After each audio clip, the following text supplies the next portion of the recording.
De ese miércoles 31 de marzo hasta el día de hoy, tenemos 519 casos que son por nexo epidemiológico y 2.563 que son por laboratorio. Tenemos 193.857 personas que ya han registrado el estatus de recuperados.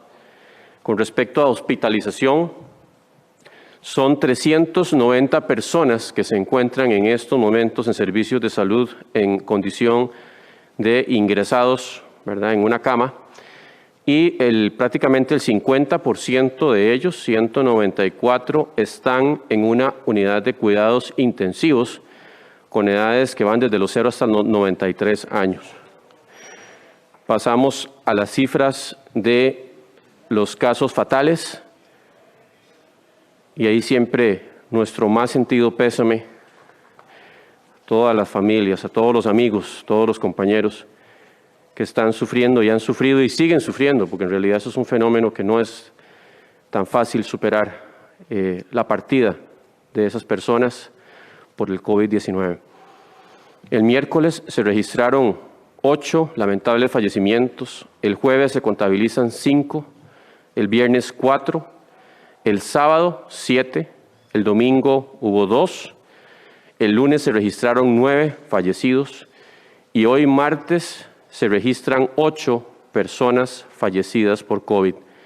Con esta cantidad de fallecidos de los últimos días, el país llega a la cifra total de 3.000 personas que han perdido su vida de alguna forma asociado con el COVID-19. Son 1.124 mujeres y 1.876 hombres. El rango de edad va desde los 2 a los 103 años y por edades, claro que sigue siendo el grupo de adultos mayores el que concentra la gran mayoría. Estamos hablando de más de un 66% de los decesos han sido en adultos mayores, pero siempre tenemos 914 personas menores de 65 años que también han perdido su vida asociados al COVID-19 y dentro de las estadísticas lamentables tenemos 4 también personas menores de edad. La porcentaje de letalidad en el país se mantiene estable, sigue en 1.36, que ha estado rondando entre 1.3 y 1.4, ¿verdad?, en cifras intermedias, pero ese sería el último dato de letalidad para Costa Rica de acuerdo al acumulado. Gracias. Muchísimas gracias a usted, doctor Daniel Salas. A continuación le cedemos el uso de la palabra al doctor Pedro González, viceministro de Salud. Muy buenas tardes, don Pedro. Muy buenas tardes, muchas gracias. Queremos informar que la Comisión Nacional de Vacunación y Epidemiología instruyó a la Caja Costarricense de Seguro Social a dedicar el 90% de las dosis que ingresen a vacunar el grupo 2, es decir, a vacunar a los mayores de 58 años. Se tomó esta decisión en este órgano colegiado debido a la necesidad de reducir al máximo la mortalidad y también la saturación hospitalaria ante una incipiente tercera ola, que es lo que estamos temiendo y que entonces este es el grupo más vulnerable y se desea acelerar la vacunación de estas personas. Esto no va a desacelerar la vacunación en el grupo 1, que es personal de primera respuesta, debido a que hay un incremento en la llegada de dosis y además a que se tomó la decisión también de bajar las reservas. Entonces, ya no se tendrían las reservas de 3 semanas almacenadas, sino que esas se colocarían y eso acelera a ambos grupos. Entonces, eso es un efecto compensatorio para no reducir la velocidad en este primer grupo. También la Comisión Nacional de Vacunación y Epidemiología tomó el acuerdo de indicarle a la Caja que ejecute las acciones necesarias para reducir las brechas que hay en cuanto a la velocidad de vacunación en las diferentes áreas de salud y en las diferentes regiones. Esto con el objetivo de uniformar hasta donde se pueda, hasta donde sea logísticamente posible, las diferencias entre unidades y pues la institución, la Caja, está haciendo los análisis y planificando las acciones respectivas para lograr esto. Muchas gracias. Muchísimas gracias a usted, don Pedro. A continuación, le volvemos a hacer el uso de la palabra al doctor Daniel Salas, quien nos detalla la llegada del día de mañana de las vacunas de AstraZeneca a través del mecanismo COVAX. Sí, muchas gracias. Con respecto a este punto, como ya se había comunicado previamente, llegarán mañana 43.200 dosis de vacuna contra el COVID-19 de la empresa AstraZeneca, que están siendo adquiridas mediante el mecanismo COVAX. Recordemos que el mecanismo COVAX es un mecanismo de compra compartida que busca tener de alguna forma una estrategia solidaria de compra también de vacuna en diferentes países y estarán llegando por vía aérea. No significa tampoco, esto es importante aclararlo, ¿verdad? Que la COVAX maneja diferentes vacunas, así que esta primera entrega es vacuna de AstraZeneca. Tendremos todavía que esperar las comunicaciones de la Organización Panamericana de la Salud para entender cuáles serían las futuras entregas de vacunas al respecto. También, y claro que ha sido un tema de mucha discusión, ¿verdad? Que ha generado pues noticia en diferentes partes del mundo sobre la aparente relación que existe entre la aparición de coágulos sanguíneos y la administración de esta vacuna. Se han llevado investigaciones por parte de diferentes autoridades sanitarias.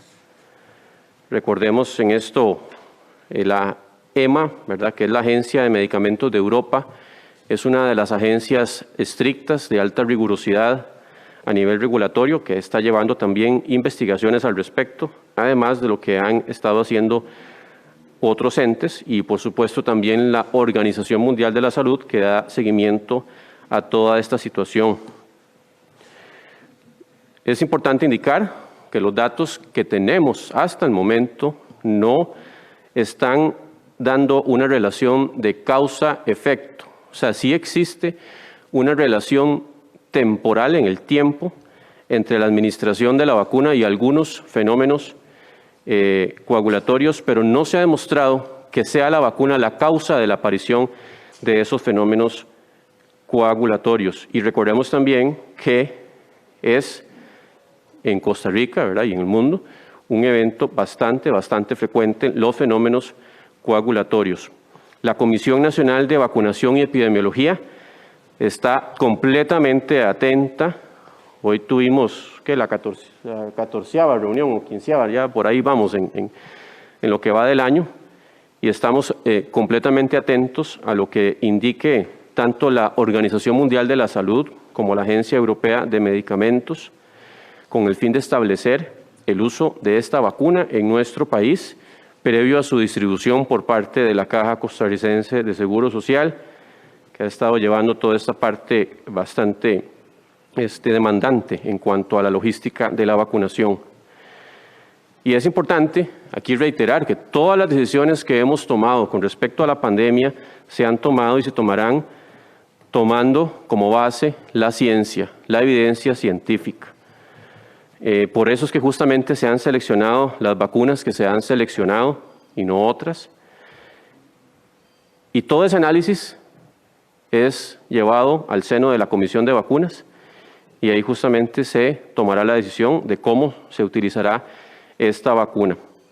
E insisto en que estamos completamente expectantes, sabemos que hay un pronunciamiento que le tocará hacer al Comité Específico de Análisis de estas situaciones por parte de la EMA, el cual estará siendo entregado, liberado entre mañana y el jueves, y tendremos conocimiento oportuno para tomar las decisiones que correspondan. Pero también es importante indicar, y yo quiero reiterar en eso, porque los fenómenos coagulatorios son frecuentes, incluso las mujeres que toman anticonceptivos orales tienen un riesgo de tener coágulos de una persona en 1000 de las que toman. Lo que se ha visto por el momento que no es una relación causal establecida de causa-efecto es que entre las personas que se han aplicado la vacuna de AstraZeneca, de 2 a 3 por millón se han reportado con coágulos, versus 1, por ejemplo, en 1000 en las mujeres que toman anticonceptivos orales.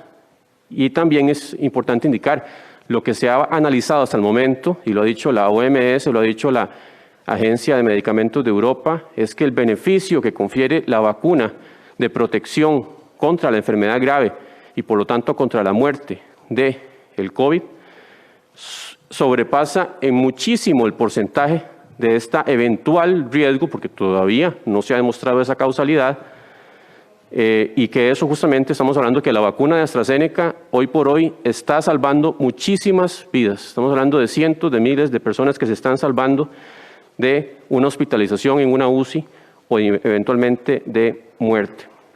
Y también para ponerlo en perspectiva, en el grupo de 65 años o más en nuestro país, si hiciéramos una comparación con ese millón de personas que eventualmente podrían tener un evento coagulatorio sin una demostración clara, que son de 2 a 3 por millón, en nuestro país ya la tasa nos indica que hay 434 personas por millón de 65 años y más, si hiciéramos la comparación, porque no tenemos esa población obviamente de 65 años y más, que han muerto, que tienen un riesgo de fallecer. Y si lo llevamos a la población de 20 a 65 años, es de 28 por millón de habitantes el riesgo de fallecer por COVID-19.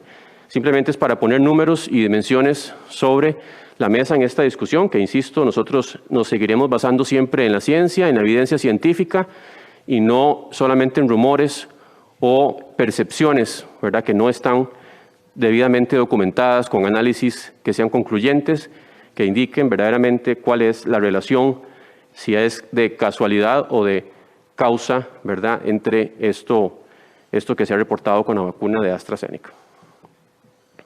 Muchísimas gracias al doctor Daniel Salas.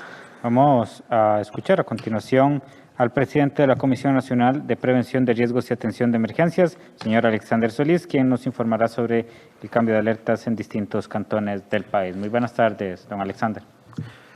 Muchísimas gracias. Muy buenas tardes a todas las personas que están siguiendo la transmisión, a quienes están en esta sala y especialmente a don Daniel Salas, ministro de Salud, y don Pedro González, señor viceministro de Salud.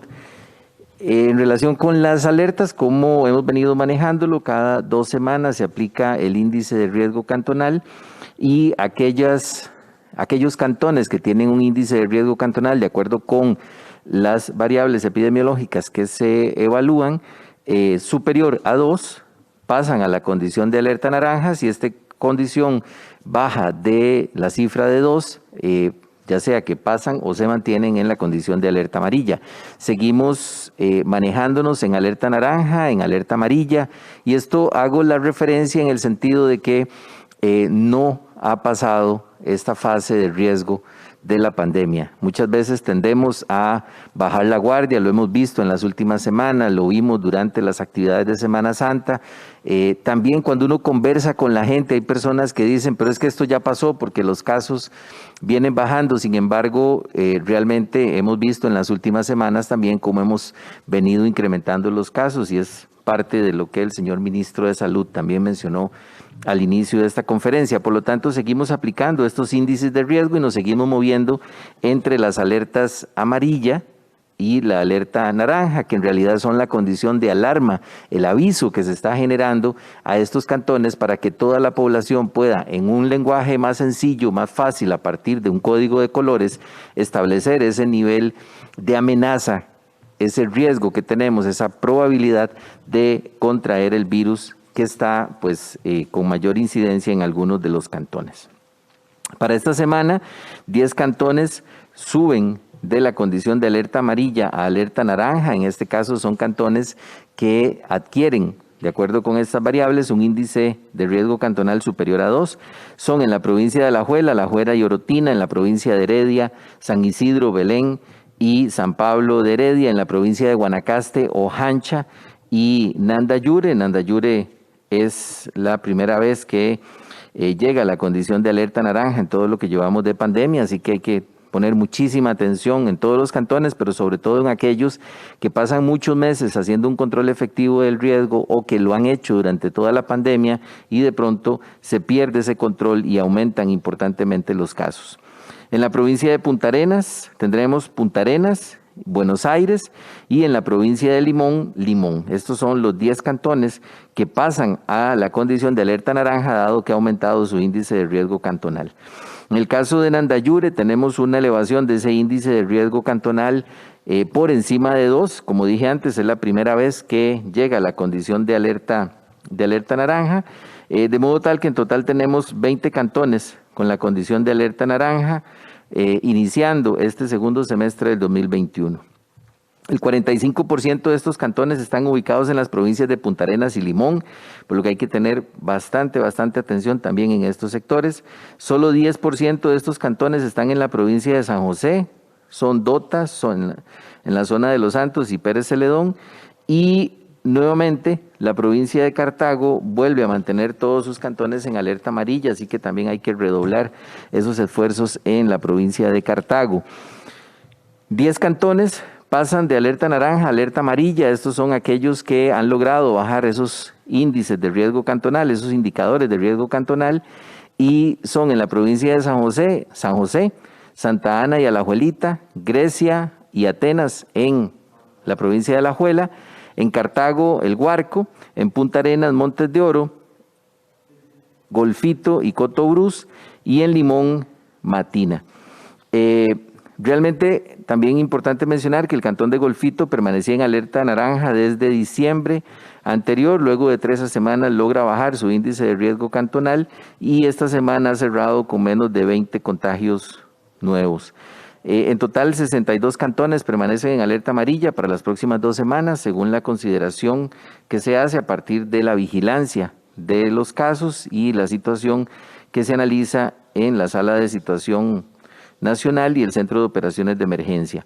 Estamos cerrando la semana con aproximadamente 2.739 casos. Eso es un valor menor al de la semana anterior, a la Semana Santa. Sin embargo, recordemos que aquí hay fenómenos o condiciones que se presentan siempre en estos casos, y es que dada la proximidad de los días feriados o de vacaciones, pues mucha gente evita hacer las consultas para que no se le gire la orden sanitaria, lo cual es una condición, permítanme expresarlo de una manera muy personal. Me parece que es una condición de irresponsabilidad, porque estas personas que evitan hacer la consulta pues se convierten en vectores, en focos de contagio y ponen en riesgo a otras personas, como lo decía el doctor Salas hace unos minutos, que son las personas que tienen más riesgo de enfermar y de morir, que son los adultos mayores. Entonces esos aspectos pues siempre es parte de lo que la sala de análisis de situación está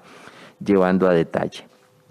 También es importantísimo mencionar que las condiciones en este momento donde más se presentan mayores incidencias es en el sector de Pocosí, Guásimo, Heredia, Pérez Celedón, también en el sector de Punta Arenas, el cantón de Punta Arenas, algunos cantones también cercanos a también de la provincia de Punta Arenas, y es importante esto mencionarlo porque son aquellos sitios donde comienzan a presentarse mayor cantidad de casos, y ahí posiblemente también pueden ir apuntando que tengan una elevación de esos índices de riesgo cantonal, y por ende pues obviamente hay que modificar esas condiciones de alerta para poder mantener siempre bien informada a la población. 3 cantones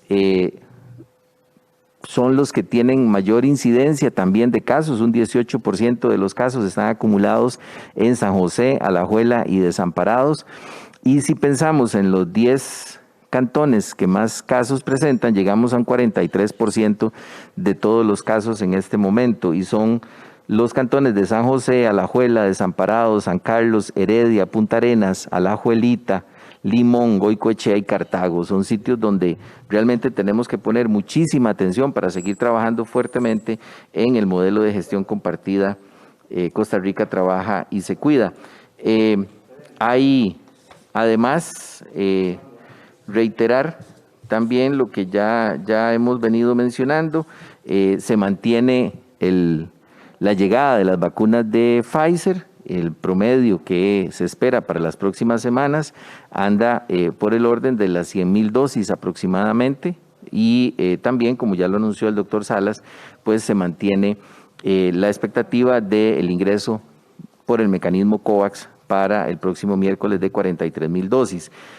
Finalizo mencionando que para todos estos aspectos también ya se ha concluido, tanto con el Ministerio de Salud como con la Caja Costarricense de Seguro Social, todos los detalles de la logística, la ampliación de la red de frío para poder mantener esa logística y ese programa de vacunación, como lo ha mencionado tanto el doctor Salas como el doctor González en los términos que ha definido la Comisión Nacional de Vacunación y Epidemiología.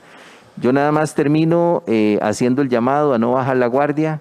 Hemos pasado un periodo complicado desde el punto de vista de movilidad, de concentración de personas, de actividades ilegales, irregulares, donde no se toman las medidas de protección y eso pues hace que cada vez estemos más expuestos. El llamado a las personas jóvenes, ya nos lo han explicado también los médicos, tanto de la Caja como del Seguros del Ministerio de Salud, tienen menos probabilidad de enfermar, pero llevan el virus a sus casas donde hay adultos mayores, donde están sus padres, sus abuelos, y estas personas son las que enferman y lamentablemente pueden llegar a fallecer por no tomar nosotros todos y todas las medidas de seguridad que corresponden. Así que hacer el llamado a no bajar la guardia, a los comités municipales de emergencia, mantener ese trabajo permanente, continuo, responsable que se ha mantenido, y también a las personas en los sitios donde se realizan actividades comerciales, también seguir educando a la población, agradecer todo ese trabajo que han hecho y motivarles para que sigamos educando y apoyando para evitar los contagios por la COVID-19. Muchísimas gracias, muy buenas tardes. Muchísimas gracias a usted, don Alexander. De inmediato vamos a pasar a escuchar las consultas de la prensa de los colegas que se encuentran aquí presentes. Vamos a iniciar con don Edgar Fonseca del medio puroperiodismo.com. Muy buenas tardes, don Edgar. Muy buenas tardes, don Daniel, don Pedro, don Alex. Muy buenas tardes a toda la audiencia. Don Daniel, antes de Semana Santa hubo fuertes críticas de sectores políticos, incluso de la Defensoría, en cuanto al ritmo de la vacunación. Hoy ustedes están anunciando que el 90% de las nuevas dosis va a ser aplicado al grupo de 58 años en adelante.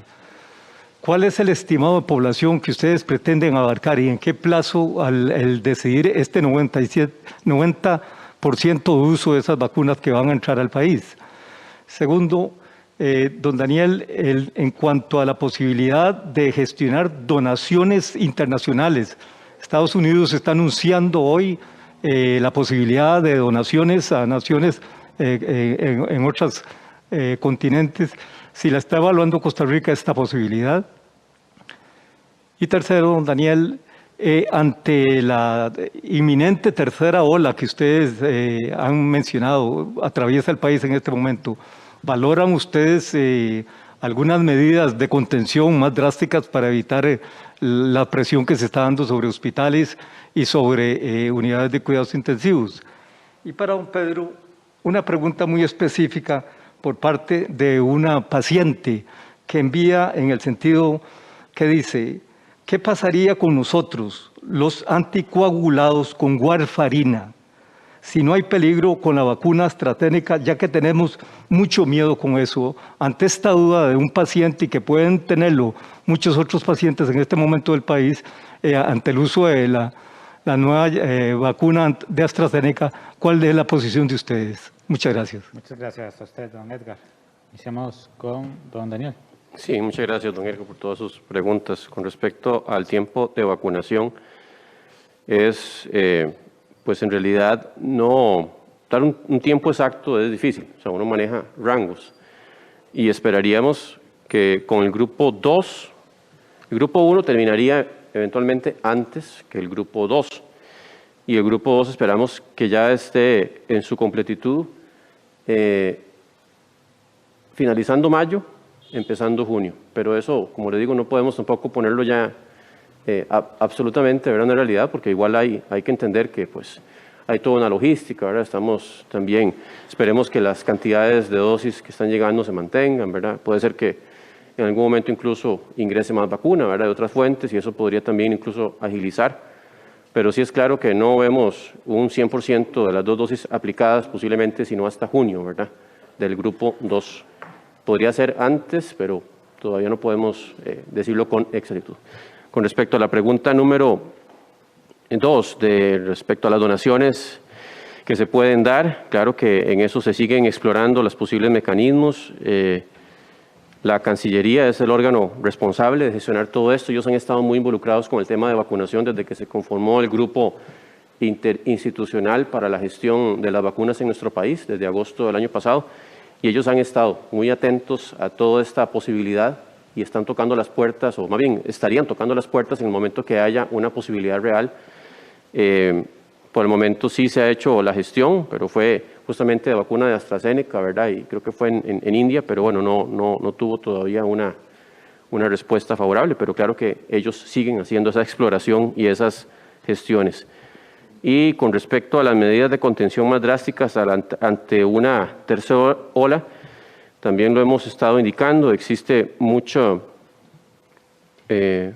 necesidad también de activación económica y hemos dicho que eso no es una excusa para dejar de aplicar protocolos, que como lo dijo el presidente de la Comisión de Emergencias, tenemos que seguir cuidándonos mucho. Estamos todavía en pandemia, no hemos salido y yo sé que tal vez mentalmente queremos ya casi que obligar a salirnos de esa pandemia, pero tenemos que seguir cuidándonos. Pero es claro que hay mucha necesidad de empleo, de trabajo, y que sí, claro que si el asunto empieza a incrementarse de una forma muy severa, ¿verdad? Donde tengamos ya repercusiones más graves en la salud, pues tendremos que tomar algunas medidas que podrían justamente recrudecer todo lo que hemos podido manejar hasta el momento. Entonces casi que no es una solicitud solamente para cuando hablamos de que nos sigamos cuidando mucho, que podamos, cuando tengamos que salir de las casas, que nos cuidemos mucho.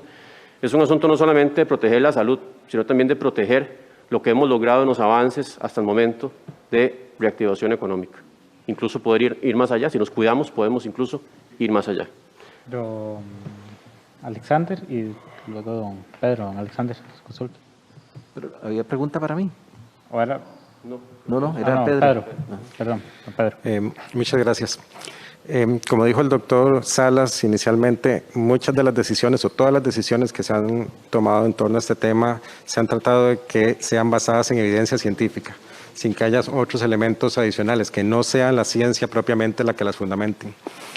En este sentido, pues también lo mencionaba el doctor, se está esperando primero la comunicación oficial del EMA, junto con toda la documentación técnica que ellos publican relacionadas con el análisis de la vacuna y de los efectos secundarios.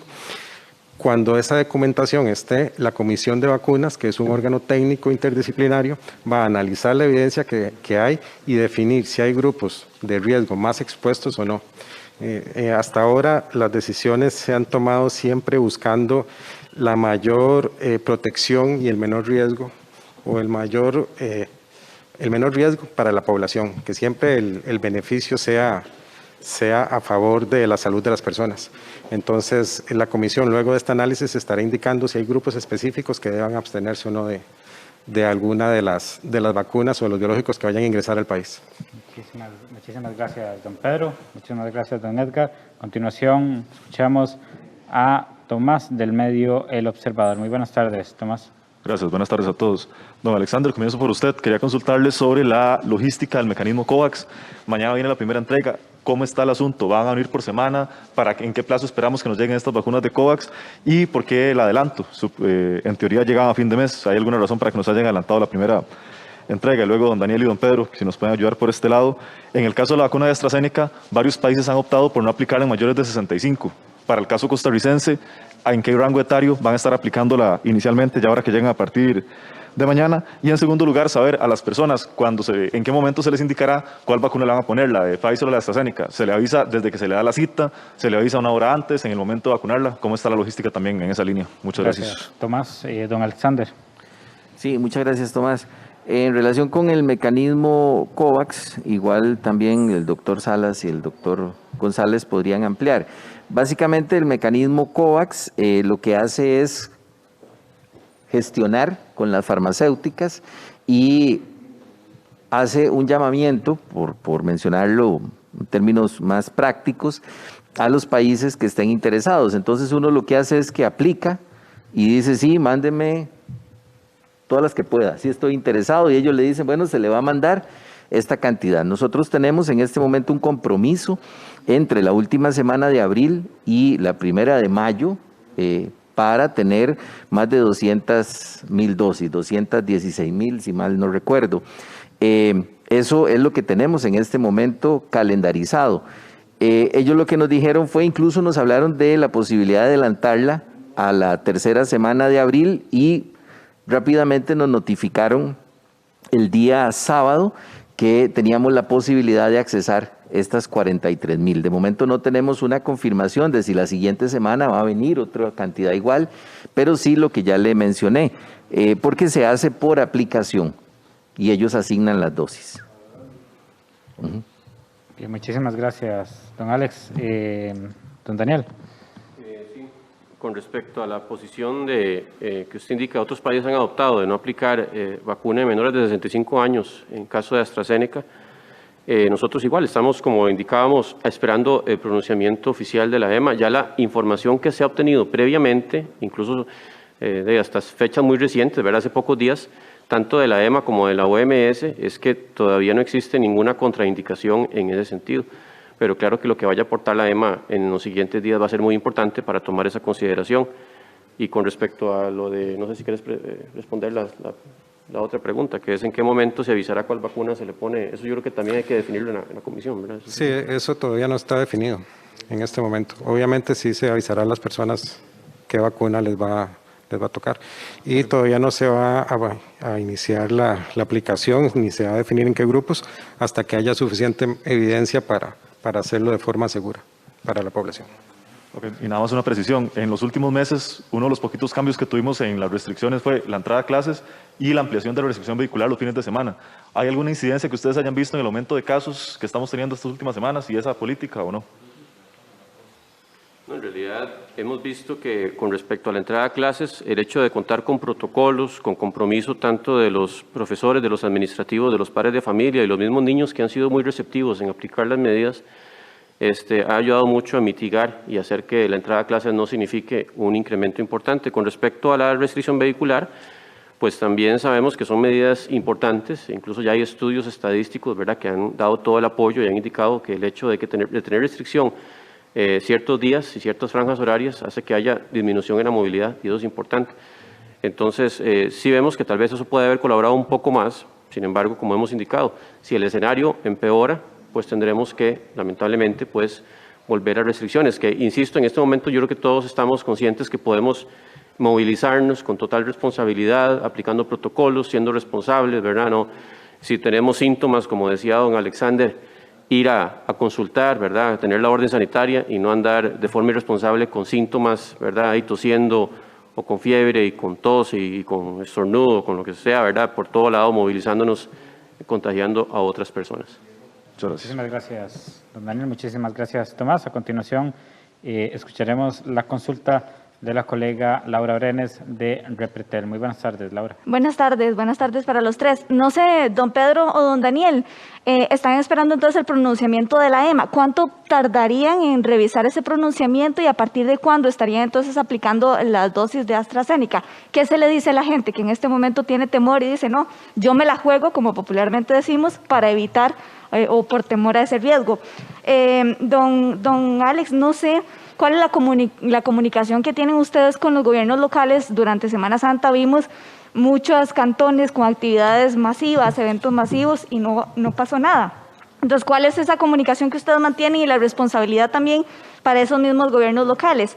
Don Daniel, vimos un caso de una pediatra en el Hospital Nacional de Niños que no accedió a vacunarse. El hospital está intentando convencerla para que se vacune y un inminente riesgo de contagio con los propios menores de edad. Entonces, había también un decreto ejecutivo, pero ¿cuál podría ser entonces el llamado para todas esas personas que siguen negándose a vacunarse? Y Fabi, no sé si me podrías nada más anotar ahí, nos llegó alguna información de que el presidente ejecutivo de Acueductos y Alcantarillados podría renunciar al cargo. No sé si ya lo hizo, nada más para descartar o confirmar esa información. Muchas gracias. Con respecto a la primera pregunta que usted hace, se tiene programado para este martes discutirse en Comisión de Vacunas la información que hay hasta el momento. El pronunciamiento oficial del EMA estaría pronto a salir. Uno esperaría que esta semana esté. Entonces, dependiendo de eso, pues el martes podría ser que se finalice la discusión o podría ser que se dure un poco más, dependiendo de lo que la evidencia demuestra. De hecho que está incluso previsto, dependiendo del momento que salga, podemos hacer una reunión también extraordinaria esta misma semana.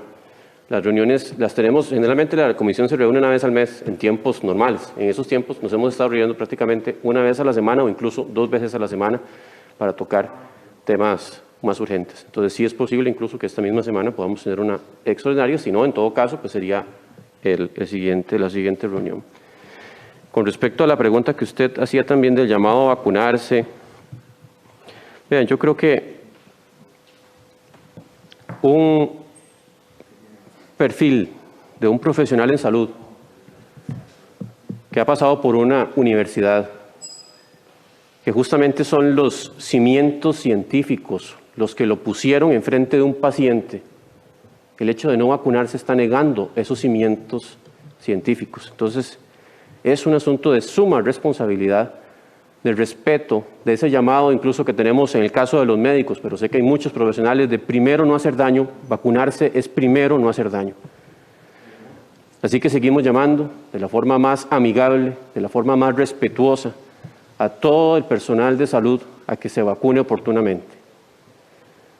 Lamentablemente, como usted lo indica, hay personas que aún así, a pesar de los razonamientos y que niegan la misma ciencia que los puso enfrente de ese paciente al no aplicarse la vacuna, pues lamentablemente tendremos, y yo como ministro de Salud, que hacer una denuncia penal. Si insisten, cuando hayamos finalizado el grupo 1, haremos el conteo, pediré las listas respectivas tanto a la Caja como al INS, como a Cruz Roja y al mismo Ministerio de Salud, para hacer las denuncias penales que correspondan, porque en realidad están exponiendo directamente a un paciente no solamente a una complicación, sino incluso a la muerte. ¿Estarían entonces esperando a que finalice el grupo 1 para saber cuántos funcionarios se negaron? Correcto. Listo, gracias. Don Alex. Sí, gracias. Bueno, vamos a ver, trabajamos bajo el modelo de gestión compartida, tenemos los comités municipales de emergencia operando y los alcaldes o alcaldesas municipales son las personas responsables de la coordinación de estos comités. Todos los comités tienen un plan de prevención por COVID.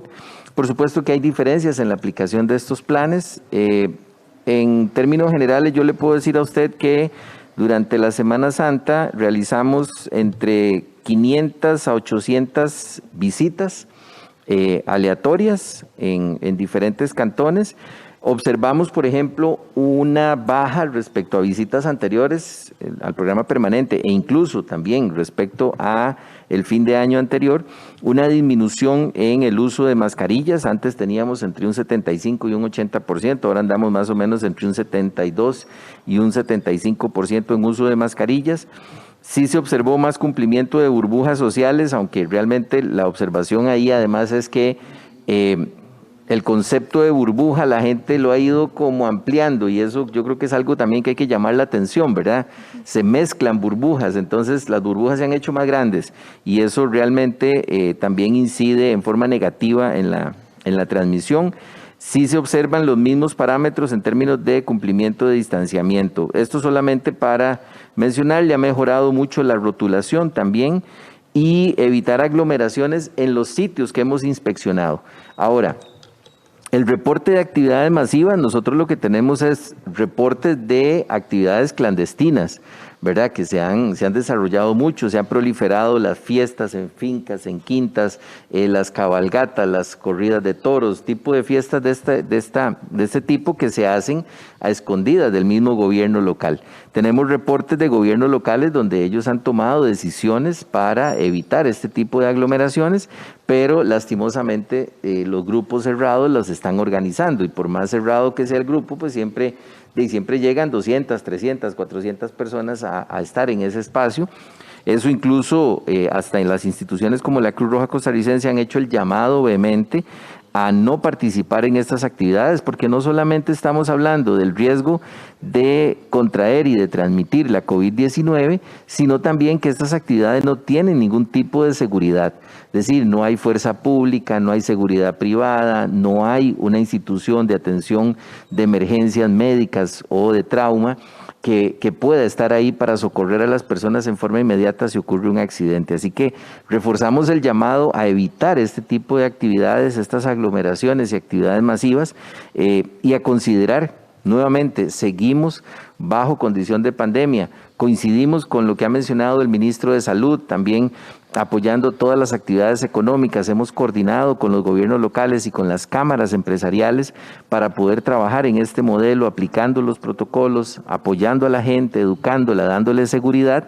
Y entonces, pues no es justo también que los comerciantes formalmente hagan ese esfuerzo y que se hagan actividades ilegales e informales que pues están propiciando también aumentar el riesgo de contagio. Muchas gracias. Muchísimas gracias, don Alex. Sobre la última consulta, Laura, vamos a hacer la consulta para confirmar o descartar. Consulta Marco González del medio Diario Extra. Buenas tardes, Marco. Buenas tardes. Don Daniel, nada más entonces para precisar, a partir de la reunión que van a tener, ya sea esta semana o el martes, van a definir todo eso, ¿verdad? El tema de si se va a aplicar solo a mayores de 65 años la vacuna de AstraZeneca, el caso de mujeres que tomen anticonceptivos, como también se ha analizado en países como Alemania, Holanda, Canadá incluso. Y también, que si me puede precisar eso, y también saber entonces, precisamente a partir de esa reunión, ¿cuándo es que se empezarían a aplicar, verdad? Porque por el momento continúa el país aplicando solo la vacuna de Pfizer, ¿verdad? Entonces, más o menos, ¿para cuándo proyectan ustedes que ya se pueda empezar a vacunar con AstraZeneca para que la gente también lo tenga con claridad? Lo otro que le quería consultar, que le preguntó Tomás, nada más para precisar, ¿se va a poder entonces a las personas, si la persona consulta, bueno, yo quiero saber de qué marca es esta vacuna, la caja va a poder decir, bueno, a usted le va a corresponder vacunársele con AstraZeneca o con Pfizer, y a partir de eso que la persona tome la decisión si se vacuna o no se vacuna? Eso quería consultarlo. Y lo otro que le quería preguntar, algunos países, por ejemplo Reino Unido, ya están hablando de un pasaporte sanitario. Ayer se abrieron las fronteras terrestres, ya las fronteras aéreas están abiertas. ¿Cabe la posibilidad, por ejemplo, cuando uno va a algunos países que tienen que llevar la documentación de la fiebre amarilla o algo así, que se implemente algo parecido en Costa Rica, no ahora, pero tal vez en el mediano o largo plazo, para tener mayor control con el tema del COVID-19? Gracias, Marco. Ministro Salas. Sí, gracias, Marco, por sus tres preguntas. Con respecto a la reunión de la Comisión de Vacunas y la expectativa de inicio, como bien lo indicábamos, dependiendo del pronunciamiento de la EMA, ¿verdad?, y lo que conlleva, pues ahí nos reuniremos con toda la prontitud necesaria, que puede ser esta misma semana, y si no, quedaría entonces ya para la siguiente reunión que tenemos programada para la semana próxima, pero puede ser esta misma semana. En eso les aseguro que lo haremos rápido, y también ahí se definirá también, de acuerdo a la información que vaya a aportar la EMA, si se va a restringir el grupo de vacunación o eventualmente si existen algunas contraindicaciones claras, ¿verdad?, con respecto a la vacuna, que ya no estén contempladas en lo que se ha informado previamente, porque también pues sabemos que cualquier medicamento, ¿verdad?, tiene contraindicaciones. Una vacuna, cualquier medicamento, usted siempre ve que dice, personas con tal cosa, con tal padecimiento, no deben tomar este medicamento o no deben colocarse esta vacuna. Claro que existirá toda la información transparente para que las personas sepan, porque incluso en el mismo carnet, ¿verdad?, se le pone cuál lote, cuál vacuna es la que se está aplicando. Incluso eso es importante para asuntos de trazabilidad, por lo mismo, por la farmacovigilancia, ¿verdad?, para saber cómo se está distribuyendo, cómo. O sea, uno como usuario, como asegurado, puede consultar previamente, claro que sí, cuál es la marca de la vacuna. Sí, por supuesto. Es un derecho también que tiene la gente de saber cuál vacuna se le está aplicando, se le va a aplicar.